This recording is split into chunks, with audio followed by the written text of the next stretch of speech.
संत सियाराम बाबा। तो आज उनके बारे में कुछ बात करने वाले हैं आप लोगों से। तो स्वागत है आप सभी का फिर से एक नए वीडियो में।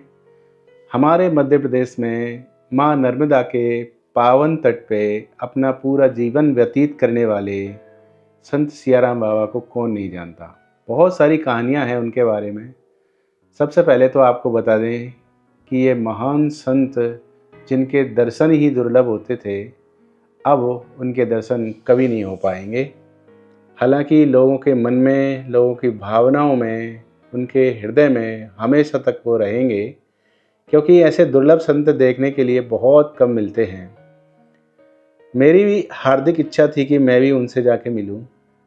जब हम लोग 12 ज्योतिर्लिंग और 4 धाम की यात्रा कर रहे थे और हम लोगों ने जब नर्मदा किनारे वाले वीडियो डाले, जब हम मध्य प्रदेश में प्रवेश किए, महाराष्ट्र से जब हम लोग आ रहे थे ओमकारेश्वर के लिए, तो हमारा सबसे बड़ा दुर्भाग्य ये था कि हम लोग अपनी जो वीडियो थे वो 4-5 दिन लेट डाल रहे थे, क्योंकि वीडियो बहुत पीछे चल रहे थे। जब हम वीडियो डालते थे, जब उस पर कमेंट आते थे, तब उस जगह के बारे में हम लोगों को पता चलता था कि वहाँ का क्या महत्व है और हम लोग जो है वो कहाँ कहाँ जा सकते थे, लेकिन हम नहीं जा पाए।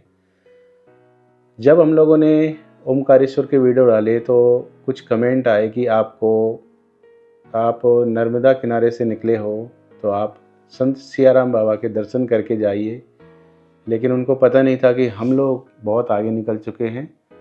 और फिर हमने जब पता किया उनका एग्जैक्ट लोकेशन, मतलब जहाँ वो रहते थे, तब हमें बड़ा दुख हुआ कि यार हम वहाँ जा सकते थे। और इसके बाद फिर हम लोग जो है पूरी यात्रा करने के बाद जब घर पे आ चुके हैं, तो अभी कुछ दिन पहले हम लोग प्लान बना रहे थे नर्मदा किनारे जाने का और बाबा के दर्शन करने का। लेकिन अभी समाचार प्राप्त हुआ कि बाबा एकादशी के पावन अवसर पे ब्रह्मलीन हो चुके हैं।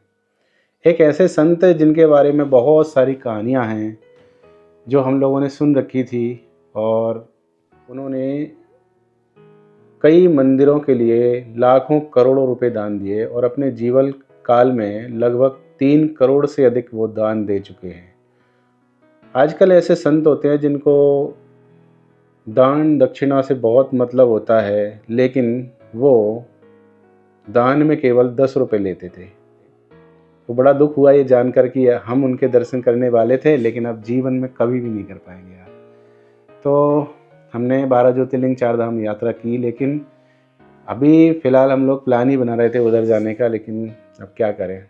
खैर, जब तक रहेंगे वो हमारे हृदय में तो हमेशा रहेंगे, क्योंकि ऐसे दुर्लभ संत पैदा नहीं होते, वो इस धरती पे अवतार लेते हैं। और उनके बारे में तो बहुत कुछ कहा जाता है कि 12 वर्ष तक उन्होंने मौन तपस्या की, और सियाराम नाम भी उनका इसी से पड़ा कि जब वो तपस्या उनकी पूर्ण हो चुकी थी, तो सबसे पहला शब्द उन्होंने बोला था, जो उनके मुख से निकला था, वो था सियाराम। और वो हनुमान जी के बहुत बड़े भक्त थे, और अपने शरीर पर एक लंगोट के अलावा, सफ़ेद लंगोट के अलावा और कुछ भी धारण नहीं करते थे।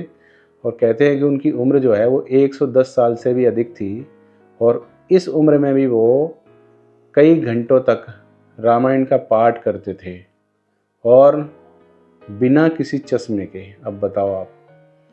तो कह सकते हैं दान में केवल 10 रुपये लेना हर कोई नहीं कर सकता है, और प्रकृति के अनुकूल अपने आप को रखना, मतलब भीषण से अगर भीषण ठंड पड़ रही है तो अभी वो कपड़े नहीं पहनते थे, मतलब बताइए आप। तो जब उनके लिए कोई, उनके पास में कोई आशीर्वाद लेने के लिए जाता था, तो वो कर्म के ऊपर ज़्यादा फोकस रखते थे। वो कहते थे कि मेरा आशीर्वाद तो है ही, लेकिन आपका जैसा कर्म रहेगा वैसा ही आपको आशीर्वाद मिलेगा। कितनी बड़ी बात है, ऐसे दुर्लभ संत ने अपना पूरा जीवन नर्मदा किनारे व्यतीत किया और धर्म के लिए इतना कुछ किया, मंदिरों के लिए इतना दान दिया, और अपने जीवन में जो संदेश दिया है लोगों को, वो आज भी और हमेशा तक रहेगा ये चीज़। तो कह सकते हैं कि वो संत नहीं, भगवान थे। और जिन जिन लोगों ने उनके दर्शन किए वो तो भाग्यशाली थे ही, और जिनने नहीं किए उनके बारे में सुना है वो भी बहुत बड़े भाग्यशाली हैं कि उनको जानते हैं, उनकी महिमा को। बहुत सारी कहानियाँ हैं उनकी। एक बार कहा जाता है कि नर्मदा जी में बाढ़ आ चुकी थी, लेकिन फिर भी वो वहाँ पे खड़े रहे और कुछ जो है पानी में उनका जो शरीर था वो पानी में डूबा रहा, लेकिन फिर भी वो अडिग रहे और तपस्या करते रहे। तो बहुत सारी कहानियाँ हैं, अगर एक वीडियो में बताने जाएंगे तो बता नहीं पाएंगे। बाकी अगर हमारे धर्म पे इतने लांछन उठते हैं, ऐसे ऐसे संत होते हैं जो हमारे धर्म को बदनाम करते हैं, उसमें अगर इस प्रकार के संत आते हैं तो हमारे लिए एक बहुत बड़े गर्व की और गौरव की बात है। तो एकादशी के दिन जब वो भगवान में लीन हुए, ब्रह्म में लीन हुए, तो पूरा धार्मिक जगत कह सकते हैं भारत भर में हमारे निमाड़ के संत थे। सबसे बड़ी बात, हमारे मध्य प्रदेश के निमाड़ के संत होने के बावजूद वो पूरे भारत के संत रहे। भारत भर से लोग उनसे मिलने के लिए आते थे, विदेशी भी मिलने के लिए आते थे। तो अब ये हमारे बीच में नहीं रहे हैं, और बाबा के जिन्होंने दर्शन किए वो तो बहुत भाग्यशाली रहे, लेकिन हम लोग जाने वाले थे।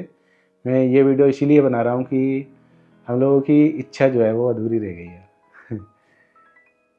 कोई बात नहीं, लेकिन क्या करें, अब वो तो बहुत सारे लोगों की रह गई। हमारे साथ साथ जिन लोगों ने उनके दर्शन नहीं किए वो सब लोग यही चाह रहे हैं कि यार एक बार उनके दर्शन कर लेते। तो ऐसे दिव्य संतों का, ऐसे दुर्लभ संतों का हमारे सनातन धर्म में होना ही हमारे लिए एक बहुत बड़े गौरव की बात है। तो आप सभी को जय श्री राम।